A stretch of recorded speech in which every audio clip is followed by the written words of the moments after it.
É muito triste o que a gente está vivendo aqui. É deprimente. Faz você perder a esperança no país. Porque essas pessoas são a esperança do país. Para melhorá-lo, para eliminar desigualdades, para promover segurança pública. Dá vontade de desistir. Sabe? Dá vontade. Só que se eu desistir, mais pessoas como ela vão estar aqui. Presidente, eu gostaria de propor à deputada Érica Cocai um acordo.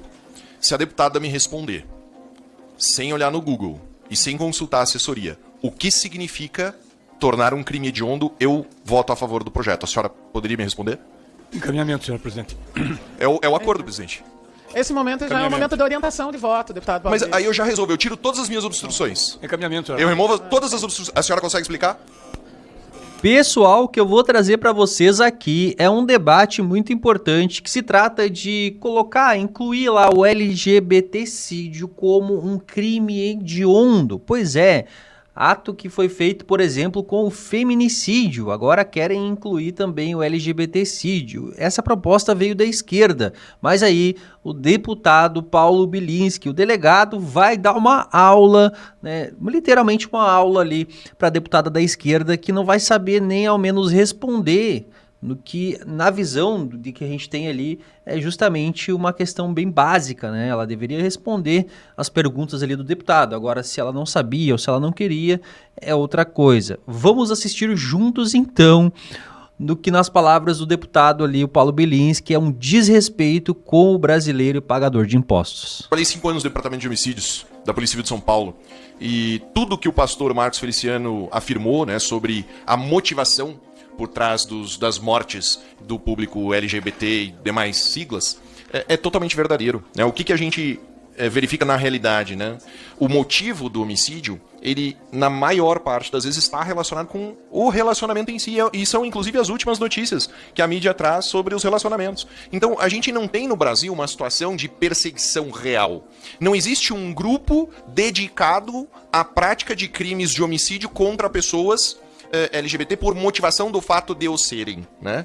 Eu mantenho aqui a minha proposta de acordo, então, com a deputada Érica Cocai. Se ela puder explicar o que significa um crime hediondo, eu voto a favor do projeto, mas ela não consegue. Ela não consegue explicar o que é um crime hediondo porque ela não sabe. Então, o que a gente está deixando claro aqui, novamente, em toda a comissão eu estou enfrentando esse tipo de situação, presidente. Deputados legislando sobre matérias que não têm conhecimento, não sabem o que é um crime hediondo, não sabem o que é uma qualificadora. Se a deputada me explicar o que é uma qualificadora, bem simples, bem simples. Aqui, ó, primeiro período de direito, primeira matéria de direito penal, já sabe o que é uma qualificadora. Se ela me explicar o que é uma qualificadora, eu vou votar a favor do projeto, mas não explica, não sabe, e esse é o problema do Brasil. A gente tem aqui deputados alterando a legislação, criando circunstâncias jurídicas gravosas sem o conhecimento do que essas circunstâncias significam. O que significa, deputada, um crime hediondo? O que significa uma qualificadora? A senhora não sabe, está legislando sobre o assunto. Então, de duas, uma, né? Ou foi clarividência, uma inspiração maior que fez com que a senhora redigisse o projeto e protocolasse, ou é falso. E a gente está falando de uma falsidade ideológica, que é literalmente você colocar no papel a assinatura da senhora num projeto que a senhora não é autora. Porque se a senhora não sabe explicar o que é um crime hediondo ou o que é uma qualificadora, a senhora foi vítima de um falso. Não pode legislar sobre assunto que a senhora não domina. Por quê? Se o deputado legisla sobre assunto que não domina, ele prejudica a ordem jurídica fora do conhecimento prático sobre o que ele significa.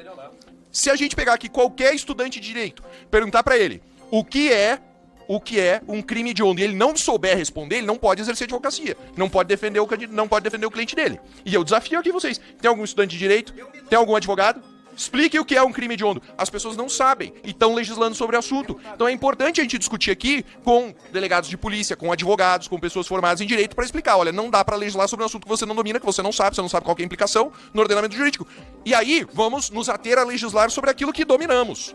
Né? Pelo histórico da senhora, a senhora era sindicalista bancária. Então a senhora pode legislar sobre aquilo que a senhora domina, que é o sindicalismo bancário. Sobre o direito penal, não vamos legislar então, porque a senhora não domina. Então eu vou refazer o meu raciocínio. Eu não vou dar aula de direito penal ainda. Antes da aula de direito penal, eu vou dar uma aula de direito constitucional. Nós somos deputados federais. Nós temos a obrigação de legislar sobre matéria federal. O Código Penal é matéria federal, ou seja, compete à Câmara dos Deputados legislar sobre esse assunto. Quando a deputada, que é bancária, né, e sindicalista, ela legisla sobre uma matéria que ela não domina, ela legisla sobre direito penal. Ela já deixou claro que ela ignora completamente o que é um crime hediondo. Ela ignora completamente o que é uma qualificadora de um crime. Então, o que a gente está tendo aqui? Né? O pessoal que está assistindo, nós aqui de casa, eles estão presenciando o desvio de finalidade. Por quê? Porque o deputado recebe para isso.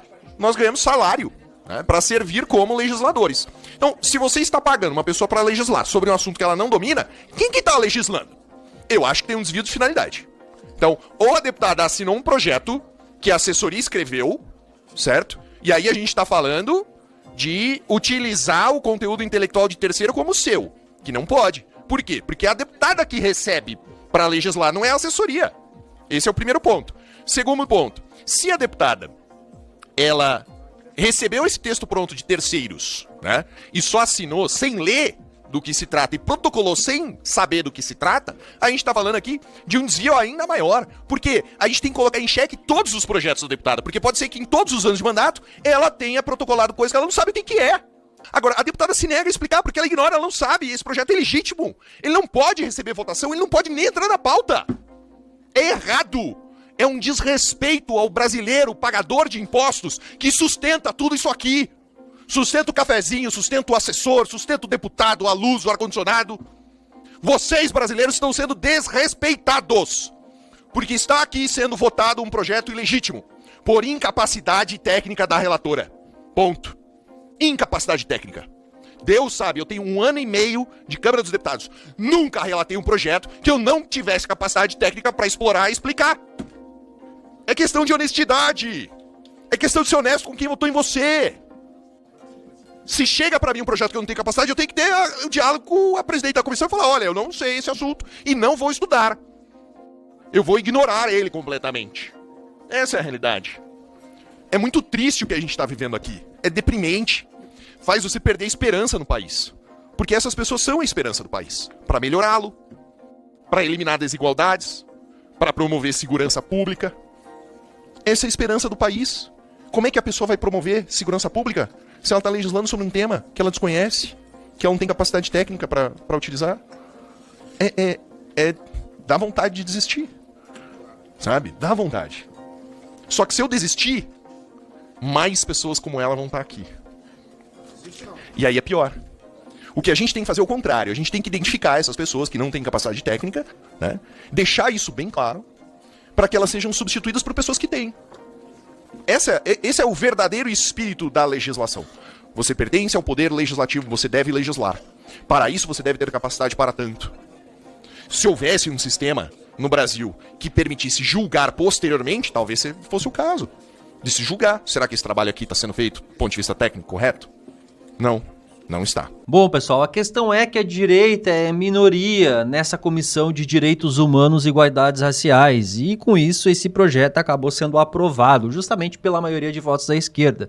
Mas, como o deputado Paulo Bilinski havia falado ali, eles vão pedir um recurso para que passe na Comissão de Segurança Pública, que lá tem maioria da direita. Acontece que eu quero saber a opinião de vocês. Vocês realmente acham que seria necessário incluir, né, essa questão aí como um crime hediondo também? Bom, será que tem realmente a necessidade disso, dado, né, o número de casos, essas questões aí de crimes internos aí, como dado pelos deputados e as informações? Bom, comenta aqui embaixo, não se esquece de compartilhar esse vídeo nos principais grupos. Eu vou ficando por aqui, até o próximo vídeo no canal Debate em Foco.